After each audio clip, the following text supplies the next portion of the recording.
판결문자가 이행을 하지 않습니다. 이행을 하지 않으면 이때 가서 판결문자 들고 가가지고 강제로 두들겨 패거나 장기를 냈다가 팔아버린다. 이런 건 그래서 계약이 깨지고 싸움이 나는 건 원하지 않은 거니까 원하지 않은 건 국가가 해결하는 거야. 원하는 건 상황을 당하지 않도록 열심히 공부해서 주택관리사 자격을 취득해서 관리소장님으로 활동을 하시는 훌륭한 분들이 되셨으면 좋겠습니다. 자, 2교시입니다. 우리 선생님들이 공부를 갖다가 하실 때는요, 교과서를 갖다가 기본서 정독을 하시고, 그 다음에 그 양을 갖다가 어떻게 날카롭게 해가지고 제한된 시간에 푸느냐가 제일 중요한 거죠. 그래서 지금은 항상 이 문제풀이 과정을 갖다가 반복을 하셔야 돼요. 선생님들이 그 문제를 갖다가 종합적으로 풀지 않으시면요, 아무런 의미가 없습니다. 자, 열심히 하실 것이라고 믿고, 자, 또 한번 달려보도록 하겠습니다. 교재 26쪽에 보시면은요, 권리와 의무 이렇게 되어 있어요. 권리는 내 것이고 의무는 남의 거죠. 권리와 의무는 해줘도 되고 안 해줘도 되는 게 아니고 법으로서 강제 실현한다는 것이 가장 커다란 특징입니다. 권리와 의무로 이루어진 걸 갖다가 우리는 법률관계라고 부릅니다. 그래서 거기 보시게 되면 법률관계 이렇게 나와 있죠. 관계는 관계인데 문제가 생기면 법으로 해결하는 관계입니다. 그래서 법률관계는 법에 의해서 지배되는 생활관계로서 문제가 생기면 권리와 의무를 주장할 수가 있고 강제 이행을 청구할 수가 있고 손해배상을 청구할 수가 있다. 법원에 가서 소송할 수 있는 관계가 법률관계입니다. 근데 이것과 달리 인간관계라고 하는 게 있어요. 인간관계라고 하는 것은요, 문제가 생기면 인간적으로 해결하는 관계니까 권리와 의무가 존재하지 않습니다. 따라서 이건 우정이라든가 약속으로 표시가 되는 거기 때문에 법에 의해서 소송을 못한다. 인간관계는 인간적으로 해결하기 때문에 법률관계가 아니다. 따라서 강제 이행도 청구하지 못하고 손해배상도 청구하지 못한다. 오른쪽에 보시면요, 호의관계가 나와 있습니다. 호의관계는 별표를 한 개 해놓으세요. 이거는 이제 시험 문제 잘 나오는데, 호의관계는요, 호의를 베푸는 관계예요. 그래서 갑이라고 하는 사람이 호의를 베풀어서 을이라고 하는 사람이 그 호의를 단순히 받아가는 관계죠. 무료급식이라든가 무료진료라든가 이러한 것들은요, 단순히 받기만 하면 되는 겁니다. 따라서 이러한 것들은 원칙적으로 법률관계가 아닙니다. 그러나 예외적으로 호의관계라고 하더라도 법적 구속의사가 존재하게 되면 호의관계는 예외적으로 법률관계로 바뀌게 됩니다. 그래서 대가성의 유무라든가 손해 발생했다는 사실만 가지고는 법률관계로 바뀌지 않고 법적 구속의사를 제기했을 때에만 예외적으로 법률관계로 바뀝니다. 호의동승과 관련된 판례를 기억을 하셔야 돼요.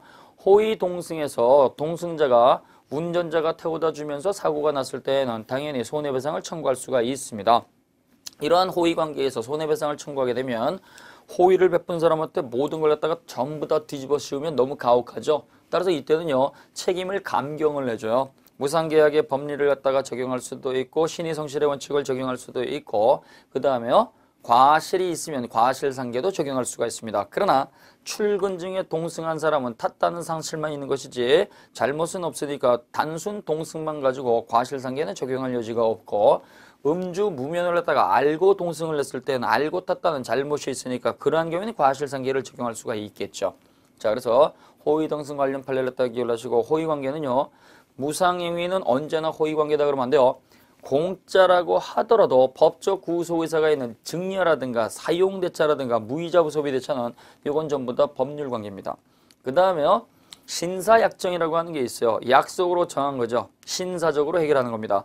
신사약정은 법률관계입니다. 그러나 신사적으로 해결하기 때문에 법원에 가서 소송을 못하는 거죠. 따라서 신사약정은 법률관계이지만 강제 실현할 수는 없다. 최대한 노력하겠습니다. 최대한 선처하겠습니다.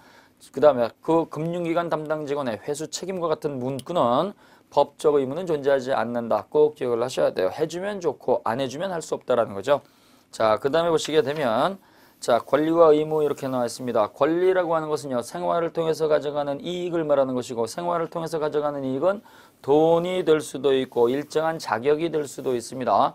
이러한 권리는 법에 의해서 반드시 보호해 줘야 되기 때문에 권리는 반드시 법으로서 실현하는 거죠. 그래서 교과서 28쪽에 보시면 권리란 특정한 생활 이익을 말하는 것이고 이러한 것들은 법에 의해서 강제 실현을 했을 때만 권리가 된다. 따라서 법으로서 실현하는 것만 권리가 되고 법으로서 실현하지 못하는 건 권리가 될 수가 없어요. 그럼 이때 권리와 유사한 것들이 있죠. 권리와 유사한 것들이 뭐가 있느냐.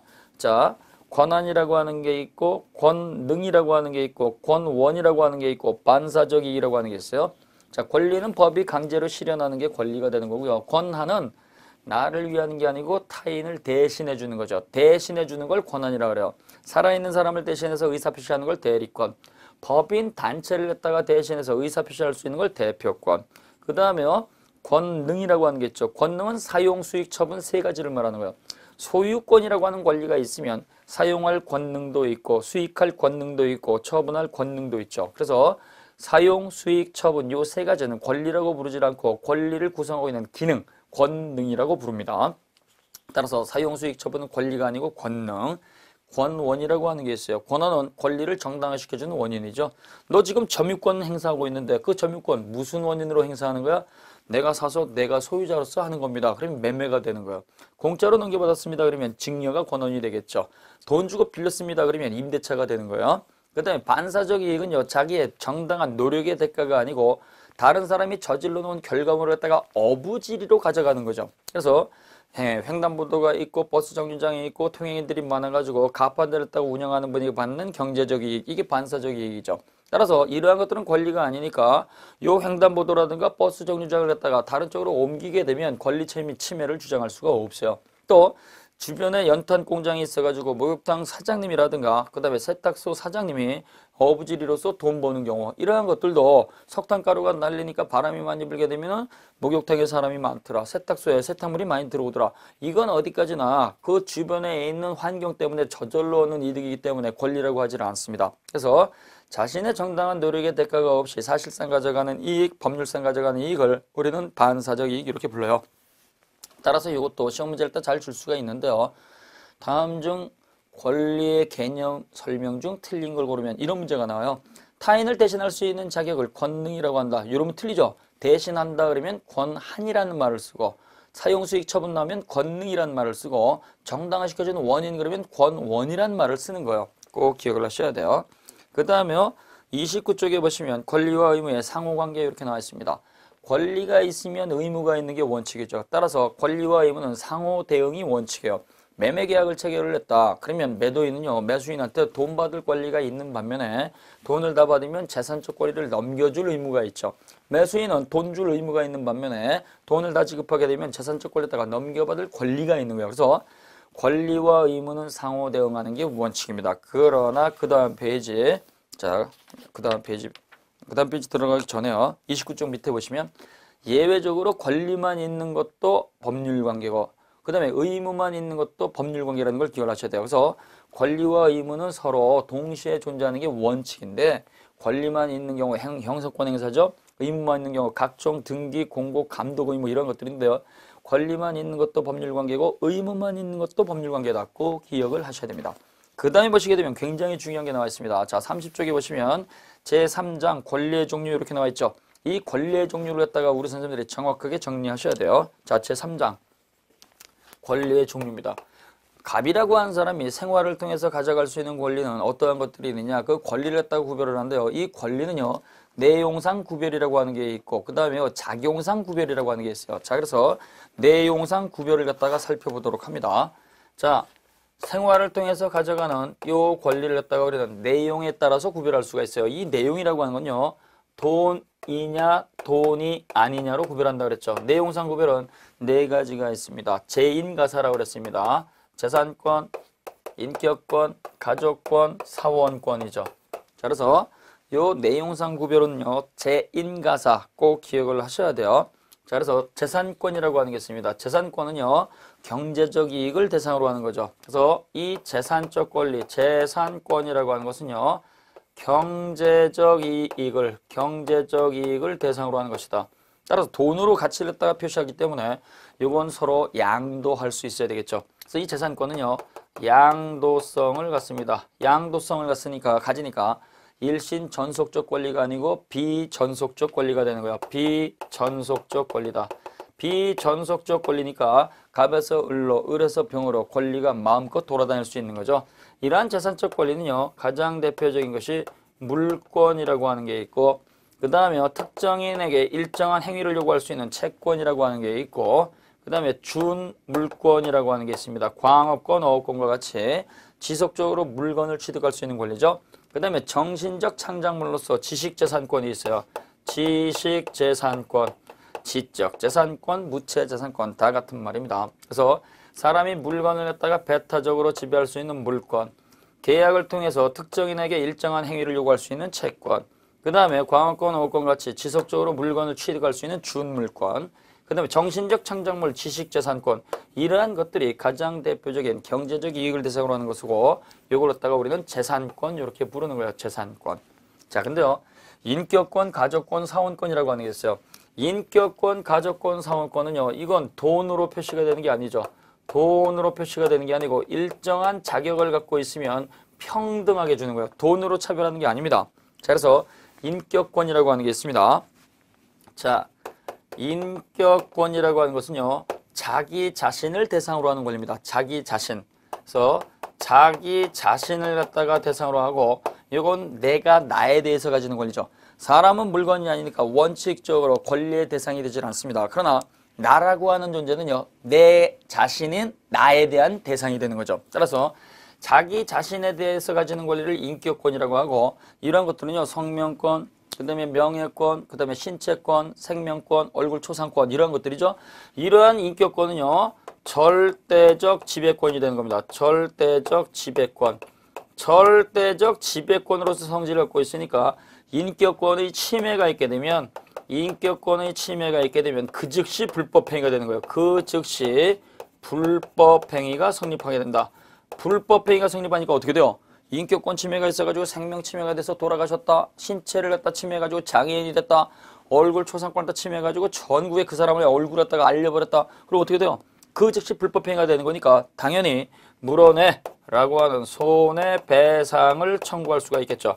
이때 손해배상 청구는 요거는 사후구제수단입니다. 그래서 일이 저질러지고 나서 그 다음에 뒷북치는 거기 때문에 사전 예방수단이 아니고 사후구제수단입니다. 당연히 인정을 해줘야 돼요. 근데요, 사후구제수단으로서 일이 저질러지고 난 다음에 돈으로 배상받게 되면요, 다시 100% 원상복구가 가능하냐? 그게 불가능한 경우가 많죠. 그분이 돌아가셔가지고 생명침해가 있을 때 상속인들이 요 손해배상을 청구해가지고 돈으로 배상받으면 그분의 생명이 되돌아오냐? 그렇지 않다는 얘기예요. 따라서 우리는 요 사후구제수단 가지고는 100% 완벽하게 구제받는 것이 불가능한 경우가 많으니까 인격권 침해는요, 사전 예방도 가능하다. 그래서 사전 예방도 인정한다는 거 꼭 기억을 하셔야 돼요. 이게 시험 문제 나왔었다 그랬어요. 인격권은 지배권이고 지배권은 침해가 없으면 손해배상 청구권이 발생할 여지가 없으니까 침해되기 전에 예방 청구는 불가능하다. 이렇게 나오면 틀리는 거죠. 그 다음에요, 우리가 신문에다가 사죄 광고를 했다 하는 경우가 있습니다. 신문에다가요, 죽을 죄를 지었습니다 라고 하는 사죄 광고는 예전에는 허용이 되는데요, 지금은 헌법재판소 판결을 통해 가지고 금지시켰죠. 그래서 신문에다가요, 죽을 죄를 지었습니다 라고 하는 사죄 광고는요, 또 다른 인격권 침해가 되기 때문에 신문에 대한 사죄 광고는 지금 허용되지가 않습니다. 그 다음에요, 가족권이라고 하는 게 있어요. 가족권. 이 가족권인데요, 이 가족권은 가족 구성원 지위 자격에서 얻는 권리죠. 그래서 가족이라고 하는 지위에서 주장할 수 있는 게 바로 가족권입니다. 가족 구성원을 딱 결정해 주는 것이 친족이 있고, 그 다음에 돌아가신 분 재산을 딱 넘겨받는 상속이라고 하는 게 있죠. 이것도 가족 구성원 자격에서 받는 거니까 돈의 많고 적음에 따라서 차별하지 않습니다. 인격권도 마찬가지죠. 돈이 많다고 해가지고 인격권을 더 주는 것도 아니고, 돈이 적다고 해가지고 인격권을 덜 주는 것도 아닙니다. 그래서 이런 것들은 돈과 상관이 없어요. 그래서 가족 구성원 자격에서 주장할 수 있는 게 가족권이고, 가족 구성원은 누가 되느냐? 혼인에 의해서 친족 가족이 결정이 되고, 그분들 사이에서 돌아가신 분 재산을 받는 거죠. 따라서 돈 많은 집에 부모님은 가족권이 더 많고, 돈 없는 집안에 부모님은 가족권이 덜 받는다. 이거 아닙니다. 똑같이 획일적으로 주는 거야. 그 다음에 이제 사원권이라고 하는 게 있죠. 요 사원권은요, 사단법인 구성원인 사원인 지위 자격에서 주장할 수 있는 거예요. 그래서 사원은 사단법인에만 존재한다 그랬죠. 따라서 사단법인의 구성원인 사원이라고 하는 지위 또는 자격에서 주장할 수 있는 권리를 갖다가 사원권이라고 하는데요. 이 사원권은요, 자익권이라고 하는 게 있고 공익권이라고 하는 게 있습니다. 자, 그래서 자익권이라고 하는 것은요, 사원 개인의 이익을 달성하는 거죠. 그래서 사원 개인의 이익이요. 그래서 이 자익권이라고 하는 것은요, 시설물 이용권이라든가 그 다음에요, 설비 이용권이 있겠죠. 그래서 이 단체의 사원이니까 시설물이라든가 설비를 갖다가 공짜로 좀 씁시다라고 하는 시설물 이용권, 설비 이용권. 그 다음에요. 이익배당 청구권이 있어요. 이 이익이 발생이 됐으니까 나눠 갖겠습니다. 이익배당 청구권. 이 이익배당 청구권은요. 요거는 영리법인에만 인정이 되는 것이고 민법상 비영리법인에는요. 이익배당 청구권이 없어요. 민법상 비영리법인은요. 이윤 요걸 갖다가 요구하는 게 아니고 따라서 투자 개념이 아니죠. 그러니까 민법상 비영리법인은요. 이익배당 청구를 갖다가 할 수가 없다. 그 다음에 자녀재산 분배 청구권이 있어요. 남겨진 재산이 있으니까 이 재산을 갖다가 나눠 갖겠습니다라고 하는 자녀재산 분배 청구권. 이것도 민법상 비영리법인에는 인정되지가 않습니다. 영리법인에만 인정이 되는 거예요. 영리법인. 따라서 단체를 갖다가 활동을 하다가 모든 것을 갖다가 주고 그 다음에 정리를 해서 청산이 끝났는데 남겨진 자녀 재산이 있었을 때는요. 요걸 갖다가 나눠 갖는 게 아니고 정관으로 정한 자가 가져가는 게 원칙이고 정관에 정한 자가 없으면 유사한 목적으로 전부 다 처분하는 것이고 처분이 불가능하게 되면 그때는 국고기속이라고 그랬죠. 자, 그래서 시설물 이용권이라든가 설비 이용권, 그 다음에 이익배당 청구권, 그 다음에 자녀재산 분배 청구권 이러한 것들은 자의권으로서의 성질을 갖고 이때 이익배당 청구권하고 자녀재산 분배 청구권이라고 하는 것은요. 상법상 영리법인에만 인정이 되고 민법상 비영리법인에는 인정되지 않는다. 그 다음에 공익권이라고 하는 게 있습니다. 자, 이 공익권인데요. 이 공익권은요. 단체의 목적을 갖다가 달성하기 위한 거죠. 단체의 목적을 갖다 달성하기 위한 것은 어떤 것들이 있냐. 업무 집행 감독권이 있습니다. 업무를 갖다가 집행을 하거나 또는 감독할 수 있는 감독권이죠.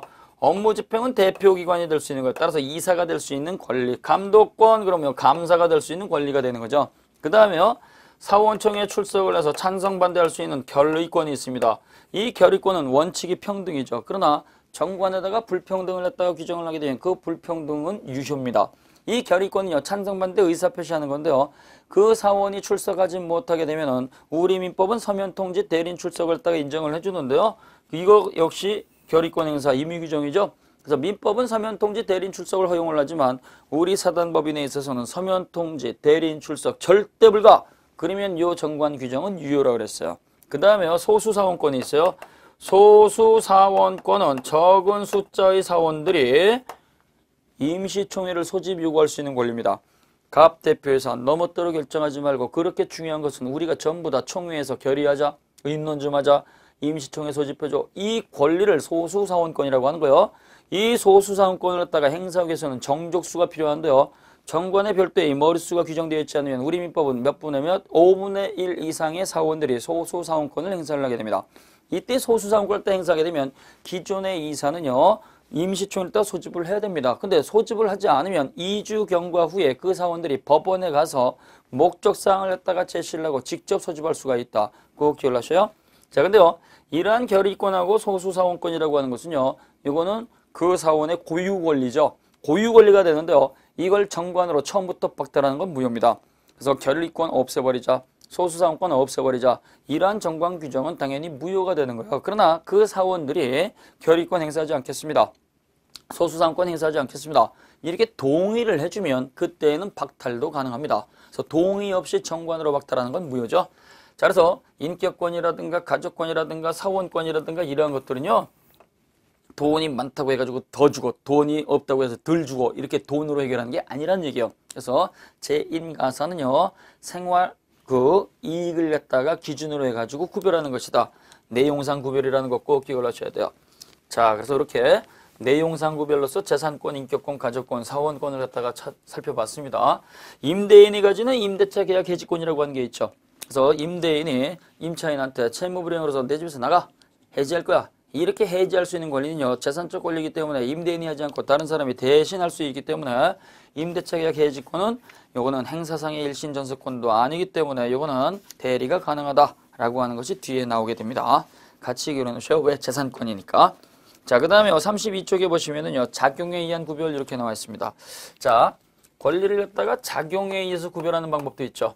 권리를 갖다가 작용에 의해서 구별한다는 얘기는 권리를 주장할 수 있는 힘, 요 강약으로 구별하는 거죠. 그래서 내용상 구별은 제2가사 그러는데요. 작용상 구별이라고 하는 것은요. 지청형항이라는 걸 기억을 하셔야 돼요. 지배권이라고 하는 권리가 있고 청구권이라고 하는 권리가 있고 형성권이라고 하는 권리가 있고 항변권이라고 하는 권리가 있죠. 그래서 지청형항 꼭 기억을 하셔야 되는데 이때 지배권이라고 하는 것은 어떠한 권리냐? 자, 그래서 지배권이라고 하는 권리가 있습니다. 이 지배권이라고 하는 권리는요, 간섭받지 않을 권리예요. 내 맘대로 하는 거죠. 따라서 간섭받지 않을 권리니까 배타성을 갖습니다. 나만 내 맘대로 하는 거니까 독점성을 갖는 권리입니다. 따라서 세상의 모든 사람에 대해서 내 권리니까 손대지 마, 방해하지 마 라고 세상을 향해서 주장할 수 있으니까 대세성을 갖는 권리입니다. 따라서 제3자 모든 자에게 주장할 수 있는 강한 권리죠. 따라서 모든 자한테 주장할 수 있는 거니까 공개적으로 표시가 돼야 돼요. 따라서 지배권은 공시의 원칙이 적용된다. 공시의 원칙. 자, 그래서 지배권이라고 하는 권리가 이렇게 있어요. 지배권이라고 하는 권리가 있으면 방해받지 않을 권리니까 세상을 향해서 방해하지 마라고 모두 주장할 수 있는 강한 권리가 된다는 거 꼭 기억을 하셔야 돼요. 따라서 이러한 지배권을 갖다가 침해하게 되면 그 즉시 불법행위가 된다는 거 꼭 기억을 하셔야 됩니다. 따라서 지배권을 침해하게 되면 지배권 침해, 방해받지 않아야 되는데 방해를 했다가 저질렀으니까 당연히 불법행위가 성립하는 거예요. 불법행위. 불법행위가 성립했으니까 손해가 발생하면 당연히 물원에 청구할 수가 있다는 거죠. 그래서 지배권을 침해를 했을 때 불법행위가 성립하기 때문에 모든 권리를 침해하면 불법행위가 성립한다 그러면 틀린다 그랬습니다. 그러면 이때 지배권인데요. 이 지배권은 어떠한 지배권이 있느냐? 재산적 권리로서의 지배권이 존재하죠. 재산적 권리. 그래서 물권, 가장 대표적인 지배권입니다. 그 다음에 준물권, 광업권, 어업권이죠. 광업권, 어업권도 지배권이니까 방해받지 않을 권리가 있고요. 그 다음에요. 지식재산권이죠. 지식재산권은요. 특허라든가 발명이라든가 소설이라든가 음악이라든가 컴퓨터 프로그램이라든가 디자인이라든가 상표라든가 이러한 것들은요. 그것을 개발한 사람이 독점적 권리가 되기 때문에 다른 사람이 방해하면 안 되는 거예요. 그 다음에요. 비재산적 권리로서의 지배권이 있죠. 비재산적 권리로서 지배권은요. 인격권이 있습니다. 인격권. 내가 나 자신에 대해서 가지는 권리는요. 어느 누구도 방해할 수가 없는 거예요. 그 다음에 친권이 있죠. 이 친권은요. 청년 자녀가 성년자가 될 때까지 친권자가 먹여주고 입혀주고 재워주고 돈 쓰는 것들이죠. 이 친권은요. 권리인 동시에 의무로서의 성질을 둘 다 갖고 있습니다. 그래서 돈을 써야 되니까 의무가 강해겠죠. 그럼 권리는 어떠한 권리냐? 방해받지 않을 권리가 있어요. 두 분은 두 분의 미성년 자녀를 왜 그러한 방식대로 양육하십니까? 그럼 뭐라 그래요? 신경 꺼라고 할 수 있잖아요. 따라서 재산적 권리로서의 지배권도 있고 비재산적 권리로서의 지배권도 존재한다는 거 같이 기억하셔야 됩니다. 그래서 지배권은 모든 자한테 주장할 수 있는 강한 권리다. 그래서 당사자뿐만이 아니라 제3자 대해서도 주장할 수 있다는 거 꼭 기억하시고 이러한 지배권은요. 내가 내 마음대로 하는 거니까 다른 사람의 행위를 절대로 필요하지 않습니다. 그래서 지배권을 현실화하기 위해서는 타인의 행위가 필요하다. 그러면 큰일 나는 거죠. 자, 그 다음에요. 청구권이라고 하는 게 있습니다. 자, 이 청구권은요. 말 그대로 특정인이 또 다른 특정인에 대해서 일정한 행위를 요구할 수 있는 겁니다. 그래서 청구권의 뜻을 기억하시는데요. 특정인 갑이 또 다른 특정인 을에 대해서 일정한 행위를 해주세요라고 하는 행위를 요구할 수 있는 권리예요. 갑이라고 하는 사람이 물건을 갖다가 팔겠습니다. 사겠습니다. 을과 매매계약 체결했습니다. 그러면 이 매매계약을 통해 가지고 돈 받을 권리가 있죠. 대금지급 청구권. 돈 주세요라고 청구한다는 얘기예요. 따라서 돈 주세요 행위를 갖다 요구하게 되는 것이고 그것만 가지고 목적을 달성할 수가 없어요. 따라서 청구권은요. 지배권과 달리 상대방 이 사람의 이행의 문제가 발생하는 거죠. 따라서 상대방의 이행의 문제가 필요하다. 따라서 이행 행위가 있어야 된다는 얘기예요. 상대방의 행위를 갖다가 얻어야지만 만족하는 게 바로 청구권이죠. 그래서 타인의 행위를 필요로 하는 건 청구권이고 타인의 행위를 필요로 하지 않는 건 지배권이에요. 그러면 이러한 청구권은요. 그 발생이 어떻게 되느냐. 발생 원인은요. 계약에서 발생하는 것이 가장 대표적인 거죠. 그래서 우리는 매매계약이라든가 증여라든가 교환이라든가 임대차라든가 사용대차라든가 소비대차라든가 이런 계약을 통해서 발생하는 채권이 가장 대표적인 청구권입니다. 그래서 계약을 통해서 발생하는 채권이 가장 대표적인 거예요. 근데요. 계약을 통해서 발생하지 않고 법 규정에서 발생하는 것도 있죠. 법에 의해서 발생하는 것이 바로 불법행위에 의한 손해배상 청구권 같은 것들입니다. 불법행위가 저질러졌으니까 물어내라고 하는 손해배상 채권은 요거는 법 규정에 의한 거예요. 그 다음에요. 일정한 지위 또는 자격을 통해서 발생하는 것도 있죠. 지위 또는 자격은요. 물권자의 지위. 그 다음에요. 가족권. 그래서 가족법상의 지위에서 주장할 수 있는 게 있어요. 그래서 물권적 청구권으로서. 그래서 물권적 청구권 이러한 것들은요 계약과는 전혀 상관이 없습니다.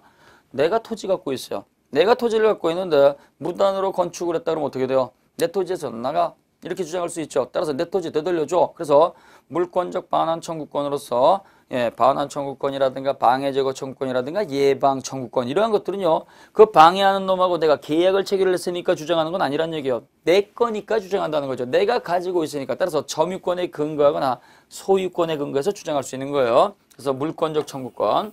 그 다음에 가족 지위에서 주장할 수 있는 게 가족권적 청구권이죠. 그래서 가족권적 청구권이 있습니다. 가족권적 청구권. 그래서 내가 미성년 자녀로서 부양받을 권리가 있으니까 성년자가 될 때까지 먹여주고 입혀주고 재워주세요라고 주장할 수 있는 권리가 있죠. 이게 바로 가족법상의 청구권이 되는 거예요. 그래서 부양 청구권은 이거는 그 부모님 친권자하고 그 다음에 미성년 자녀가 계약을 통해서 주장하는 건 아니죠. 그래서 이것도 일정한 자격입니다. 또 상속인의 자격이 있으니까 상속 나도 받아야 되니까 되돌려주세요. 상속회복 청구권. 이것도 역시 자격에 의해서 발생하는 겁니다. 자, 그래서 계약을 통해서 발생할 수도 있고 법을 통해서 발생할 수도 있고 자격을 통해서 발생할 수도 있는데 요 채권이 가장 대표적인 청구권이 되는 거예요. 따라서 다른 것에 법조문이 없을 때에는 성질이 허용하는 범위에서는 채권 규정을 갖다가 적용할 수가 있다. 그 다음에 또 이런 질문이 나오죠. 채권은 청구권이다. 채권은 청구권이다. 이렇게 나오면 맞지만 청구권은 채권이다. 채권이다. 이렇게 나오면 이건 틀리는 거죠. 청구권은 채권 말고도 지금 살펴보신 것처럼요. 법정 채권도 있고 물권적 청구권도 있고 가족권적 청구권도 있기 때문에 청구권은 채권 하나만 말한다 그러면 틀린다는 얘기예요. 이거 꼭 기억해두시고 이러한 경우에요. 청구권만 분리해서 양도하는 건 되느냐? 이건 안 됩니다. 따라서 미성년자 갑이 나는 미성년자 지위 자격이 있고 자녀의 자격이 있는데 이거 나는 부양을 갖다 받을 수 있는 권리만 옆집 아이한테 넘겨주겠습니다. 이렇게 양도하는 건 허용되지 않는다는 얘기예요. 그래서 채권적 청구권이 됐던 물권적 청구권이 됐던 그 청구권만 분리해서 양도하는 것은 허용되지 않는다. 같이 기억을 해놓으셔야 돼요. 자, 그래서 요때 요 청구권은요 그 상대방에 대해서만 주장하는 거니까 다른 사람한테는 주장하지 못해요. 따라서 청구권은 지배권과 달리 상대권이란 말을 쓰죠. 상대권. 따라서 대세적 권리가 아니에요. 따라서 청구권하고 지배권이 충돌하게 되면 요때는 지배권이 언제나 우선한다는 거 꼭 기억을 하셔야 됩니다. 자, 그 다음에 형성권이라고 하는 게 있어요. 형성권. 33쪽에 보시면 형성권 이렇게 나와 있는데요. 형성권 별표 놓으시고 아주 중요한 거죠. 자, 형성권입니다. 형성권은요, 형성, 만들어주는 거죠. 어떻게 만들어주느냐? 일방적으로 만들어주는 거예요. 일방적으로. 일방적으로 법이 정한 효과를, 일방적으로 법이 정한 법정 효과를 발생시켜 주거나 변경하거나 소멸시킬 수 있는 권리를 말하는 거예요. 발생, 변경, 소멸을 합쳐가지고 우리는 변동 그러죠. 그래서 법이 정한 효과를 갖다가 변동시킬 수 있는 일방적 권리를 갖다가 우리는 형성권이라는 말을 씁니다. 일방적인 거니까 단독행위로 이루어지는 거죠. 법이 정한 거죠. 법이 정한 것. 따라서 이러한 일방적인 것은 어디까지나 법의 규정이 있을 때 예외적으로 인정된다는 거 꼭 기억을 하셔야 돼요. 따라서 형성권은 예외적으로 법의 규정이 있을 때, 법 규정이 있을 때 주장할 수 있는 거예요. 우리는 보통 갑이 을에게 뭐뭐 해도 되겠습니까? 네, 을이 그렇게 해도 되겠습니다. 이렇게 주고받는 게 대등한지이죠. 일방적으로 했을 때는요, 내가 노예가 아닌데 그 사람한테 복종할 의무는 없어요. 따라서 복종을 강요당하는 거기 때문에 이렇게 복종을 강요당하는 것은요, 어디까지나 법의 규정이 있을 때 복종을 강요당한다는 거 꼭 기억을 하셔야 돼요. 그러면 이러한 형성권 행사의 방식은 어떤 것들이 있느냐? 의사표시만 가지고 하는 게 있죠. 그래서 의사표시만 가지고 행사할 수 있는 게 있어요. 의사표시만으로 이루어지는 거니까 이건 분류식 행위예요. 분류식 행위.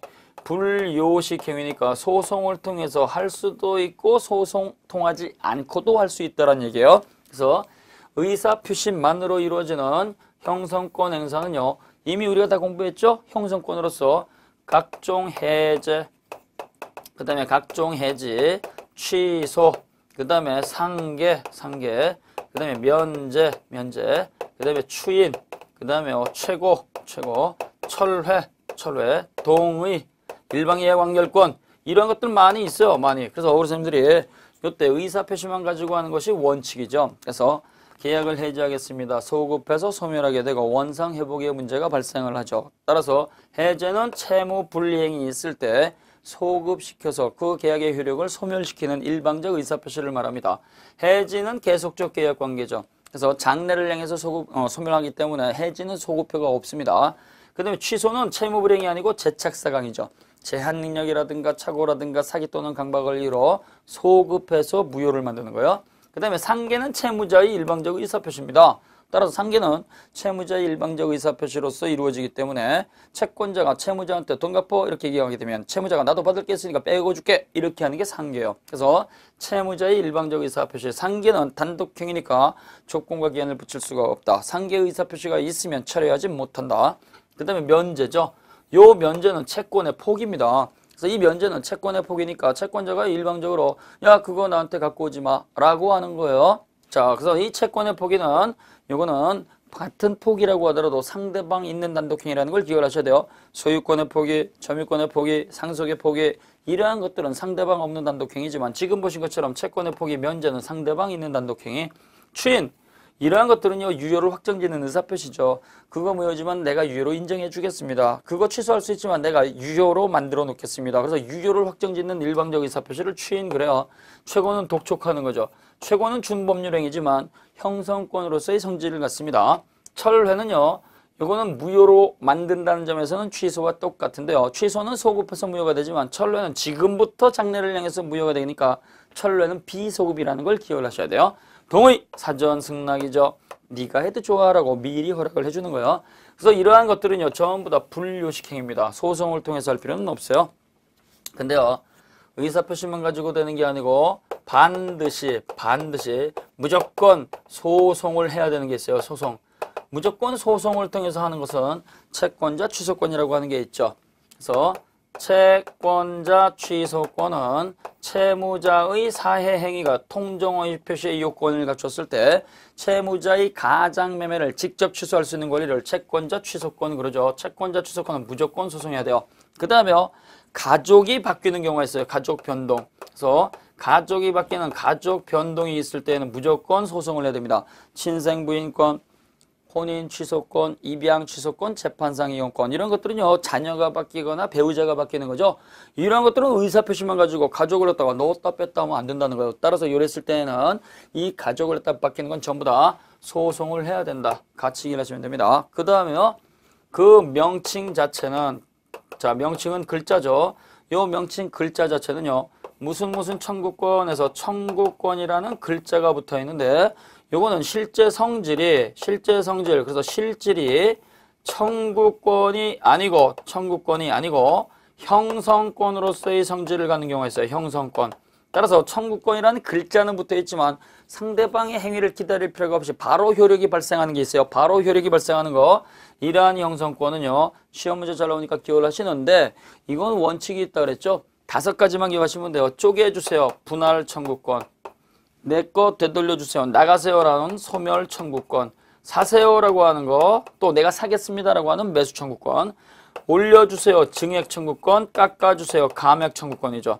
자, 그래서 공유물 분할 청구권과 같이 분할이란 글자가 있을 때 그 다음에요. 소멸 청구권. 따라서 지상권 설정자가 지상권 소멸 청구하는 경우 또 전세권 설정자가 전세권 소멸 청구하는 경우 또 임대차 계약에 있어서 임대인이 임대차 소멸 청구하는 경우 요때 소멸 청구죠. 그럼 어떻게 돼요? 사세요. 내가 사겠습니다 할 수 있죠. 따라서 매수 청구권. 그 다음에 올려주세요. 깎아주세요라고 하는 요 글자가 있을 때는 전부 다 청구권이 아니고 형성권입니다.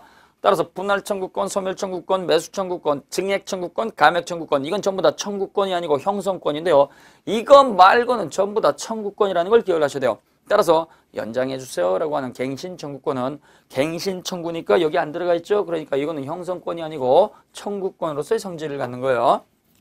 자, 그 다음 페이지 보시면 34쪽에 항변권이 나와 있습니다. 항변권은 뭐예요? 항변권은요 상대방이 해주세요라고 청구했을 때 이러이러한 사유로서 못해줍니다라고 그 청구를 거절하는 거죠. 그래서 이때 항변권은요 청구권 행사를 했다가 대상으로 하기 때문에 청구권 행사가 없으면 항변권은 주장하지 못합니다. 연기적 항변권이 됐던 영구적 항변권이 됐던 거절을 하기 위해서는요 반드시 청구권 행사가 있다는 걸 기억을 하시고 연기적 항변권은 일시적으로 거절하는 거죠. 따라서 나중에 해줘야 되는 거예요. 따라서 연기적 항변권 또는 일시적 항변권은요 보증인이 가지는 최고 검색의 항변권이 있고 그 다음에 동시이행을 냈다가 이유로 한 동시이행의 항변권이 있어요. 따라서 이런 것들은 영원히 거절하는 게 아닙니다. 그러나 영구적 항변권이 있어요. 상속인이 가지는 한정승인을 이유로 한 항변권, 변제를 했다가 했으니까 못 갚겠습니다. 돈 더 못 줘. 변제가 됐으니까. 그래서 변제를 이유로 한 항변권. 그 다음에 소멸시효가 완성이 됐으니까 못 줘. 라고 하는 소멸시효를 이유로 한 항변권. 이러한 것들은 영구적 항변권이에요. 그 다음에 기타 분류가 나와 있습니다. 이 기타 분류도 시험 문제가 출제가 되는 거니까 우리 선생님들이 기억은 하셔야 돼요. 일신 전서권과 비전서권이 있는데요. 일신 전서권이라고 하는 것은요.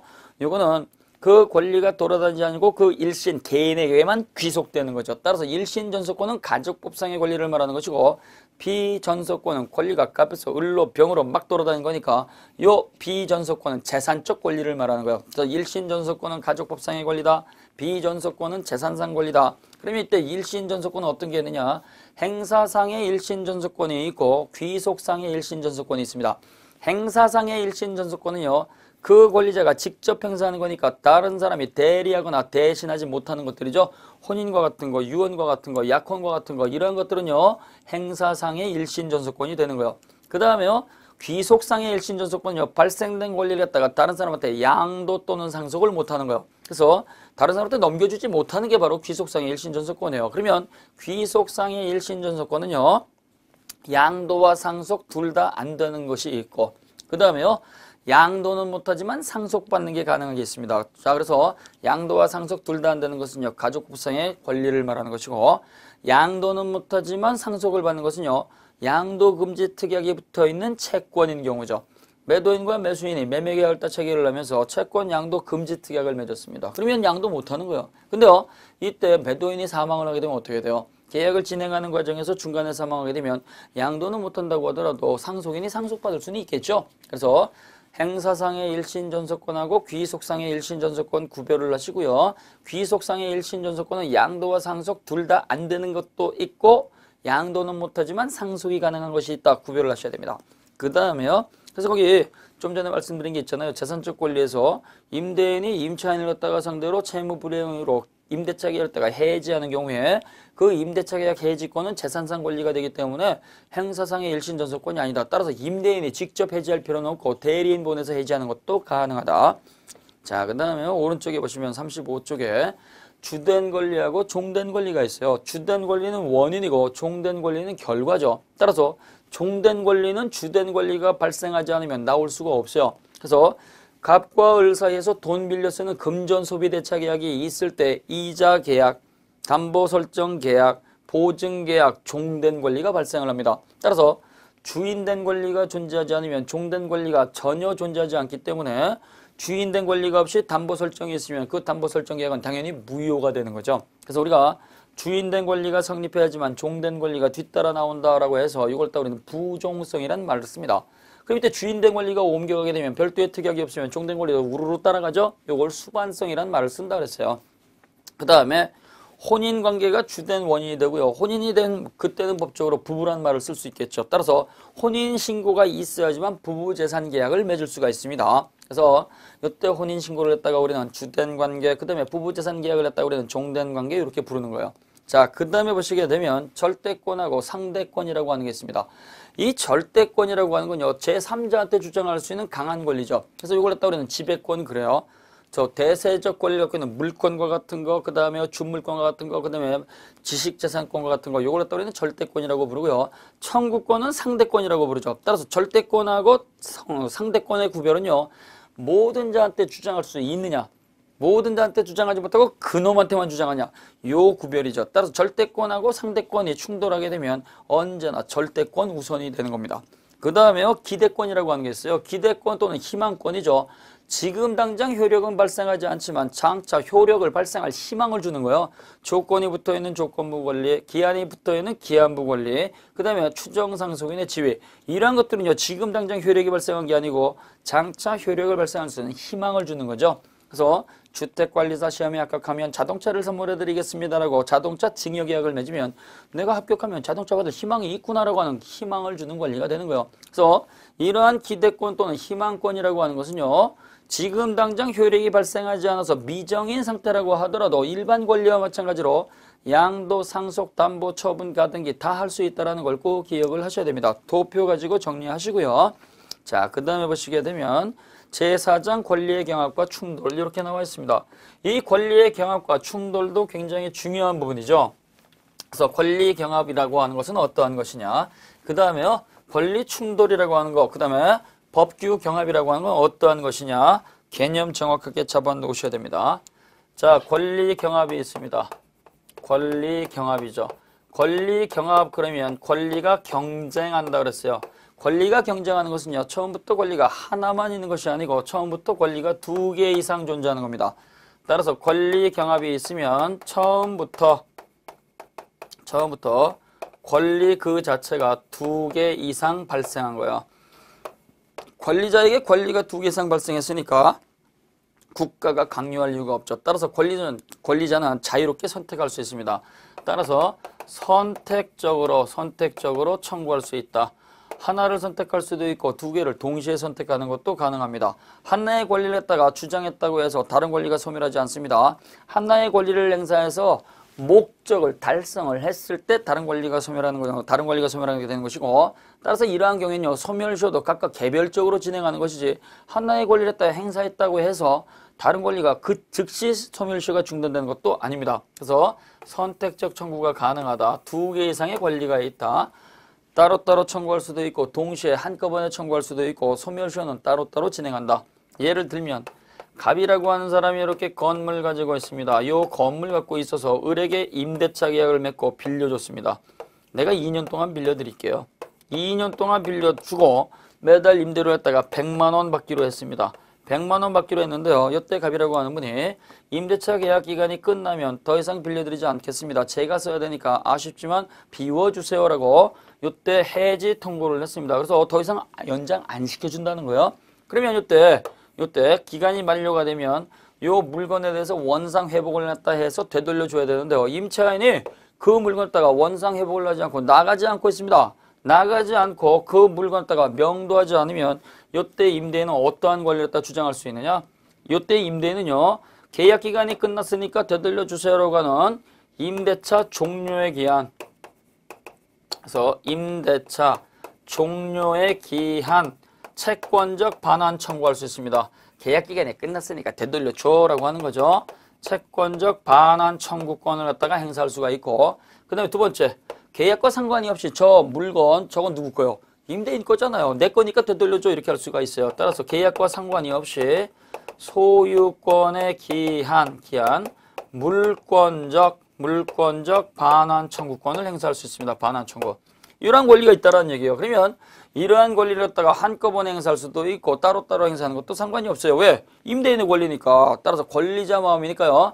이걸 먼저 할 수도 있고 이걸 먼저 할 수도 있죠. 따라서 시험 문제다가요. 이걸 먼저 하고 목적 달성을 못하면 이거를 내야 된다. 이러면 안 돼요.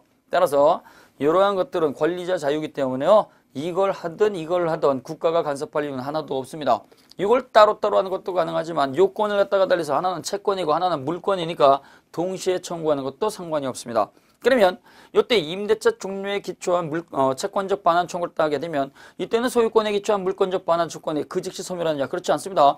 요걸 행사를 했다고 하는 것은요. 되돌려 줘라는 말을 한 것이지 되돌려 받기 전이죠. 따라서 하나의 권리를 갖다 행사를 해서 목적을 달성을 하면 그때 비로소 다른 권리가 소멸합니다. 그러면 내 거니까 되돌려줘 이렇게 물권적 반환 청구를 다 행사했다고 해가지고 요 권리가 시효가 중단되냐? 그렇지 않습니다. 권리를 행사한 거 요것에 대해서만 판단하는 것이지 권리를 행사하지 않은 것들은요. 여전히 소멸시효가 진행된다는 거 기억을 하셔야 돼요. 임대차 종료에 기초한 반환 청구권은 채권적 성질을 가지니까 10년의 소멸시효에 걸리겠지만 소유권에 기초한 물권적 반환 청구권은 소멸시효 자체에 걸리지를 않습니다. 그래서 여러분들이 이렇게 보시고요. 자, 그 다음에 이제 37쪽 밑에 2번에 보시면 법규 경합이라고 하는 게 있습니다. 법규 경합은요. 요거는 판사가 사용할 수 있는 적용법규가 2개 이상 존재하는 거죠. 판사가 사용할 수 있는 적용법규. 그래서 법규 경합이라고 하는 게 있는데요. 법규 경합은 요거는 법이 경쟁하는 거예요. 법이. 갑과 을이라고 하는 두 사람이 법률 관계가 있는데 소송을 제기했더니 법원의 판사가 살펴보니까 A라고 하는 법에도 규정이 있고 B라고 하는 법에도 규정이 있을 때 그럼 이 법의 개수만큼 소송을 하느냐? 그러면 시간도 많이 들고 돈도 많이 들어가잖아요. 따라서 이때는요. 일반법이 존재하고 특별법이 존재하게 되면 무조건 특별법 우선의 원칙이 적용되기 때문에 일반법은 써먹지를 않습니다. 따라서 법규 경합은요. 특별법 우선의 원칙이 적용되기 때문에 처음부터 권리는 특별법에 의한 한 개의 권리만 발생하는 거예요. 따라서 법규 경합은 처음부터 한 개의 권리만 발생한다는 점에서 두 개 이상 발생하는 권리 경합과 구별이 되는 거예요. 따라서 국가배상법에 의한 손해배상 청구권, 그 다음에 민법 사용자 배상 책임에 의한 손해배상 청구권, 이렇게 국가배상법하고 일반법인 민법이 충돌하게 되면 민법은 적용하지 않는다는 얘기죠. 그 다음에요 또 착오 취소에 관한 규정하고 하자 담보 책임하고 이렇게 충돌하게 되면 우리는 착오 취소는 인정하지 않고 하자 담보 책임 하나를 갖다가 인정하는 게 통설적 견해입니다. 이것이 바로 법규 경합의 이해죠. 자, 고생을 하셨고요. 잠깐 쉬셨다가 38쪽의 권리의 충돌을 살펴보도록 하겠습니다.